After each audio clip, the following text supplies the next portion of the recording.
Well, folks, RC Track Talk has come out to Fast Lane Raceway tonight, and I'm here with Chris Kabakovich, expert and analyst. Oh, my gosh.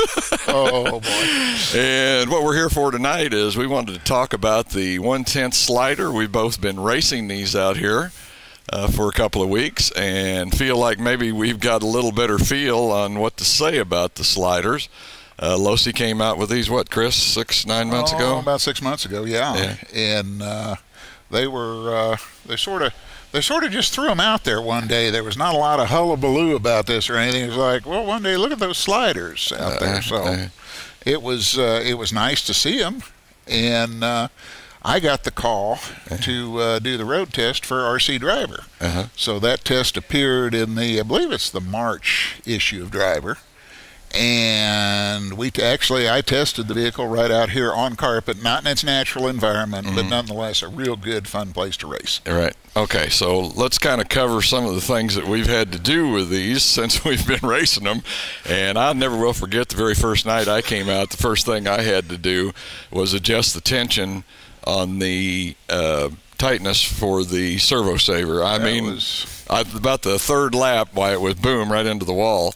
So if you're planning on getting one, that's one of the first things you're going to have to do. And you not only have to adjust it, and they are hard to turn down.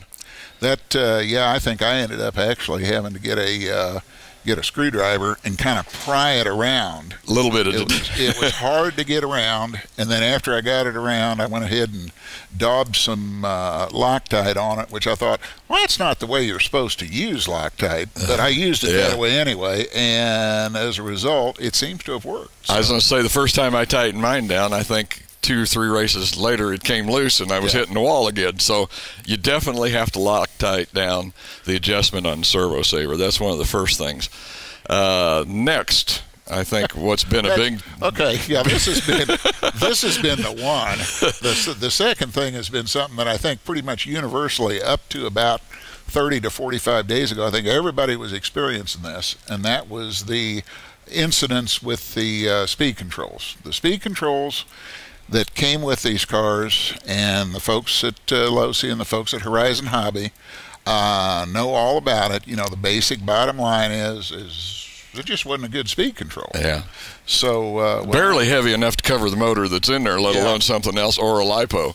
And that was the problems came in. Now, I had the first couple of packs I ran through mine, I used old starter box batteries, and as we both know, we don't usually have the best batteries in our starter boxes, but I drug them out of the starter box, said, well, this is what I got, this is what I'm going to use, because I knew I'd already heard they wouldn't stand up to a lipo. So we brought it out here, ran 2 packs through it, and boy, it was slow. And the reason it was slow is because the starter box batteries were so crummy that there was no way that they were going to push the car. So I think somebody suggested I solder up some connections on a reasonably decent set of 6-cell nickel metal hydrides. So we soldered those together, and I actually made it through warm-up, and I think the first minute before the speed control quit. And it didn't just... We thought maybe it thermaled, so I just kind of sat there for a little bit patiently, hoping it would come back, and it never rose from the ashes. It was there. That was it. That was the only place the car was going to be. So Horizon has cheerfully replaced it. If you've got a bad one, I think everybody knows this, but if you've got a bad one, get it back to Horizon. They'll get you another one. Everything will be fine. But it's probably going to happen if you have one of the old speed controls. I think everybody that's been running carpet, as far as I know, has replaced them and went to another speed control, because we may be way past what they were designed for here on carpet, even with the stock motors. They're just not heavy enough to withstand what we're doing with them. And in the back of my mind, Chris, I sometimes think that maybe what the design on the speed control was possibly for somebody to play out in the street with them or backyard or something, but definitely not in a racing situation. So number 2, speed control, probably be ready to replace it with something else. This moves us on to number 3, which in some instances I think has been almost as problematic as the speed control, and that's the transmission. And I have heard everything about the transmissions, from the cases coming apart causing this problem, but it's the gears inside, and mostly I think the idler is the problem that I've had, and I'm not sure whether it's plastic or whether, again, it's the carpet racing that we're doing where the traction's so high, but the gears in the tranny are a real problem.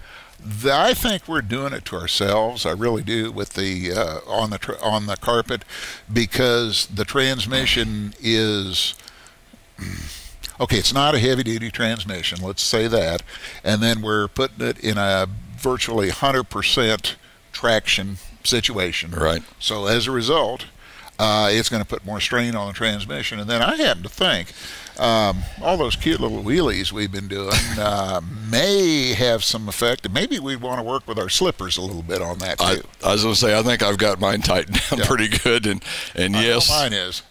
You're right. That instant torque hitting that, and it's not doing it any good. I will have to say, I was down at the RC race barn and ran an oval race down there on the dirt.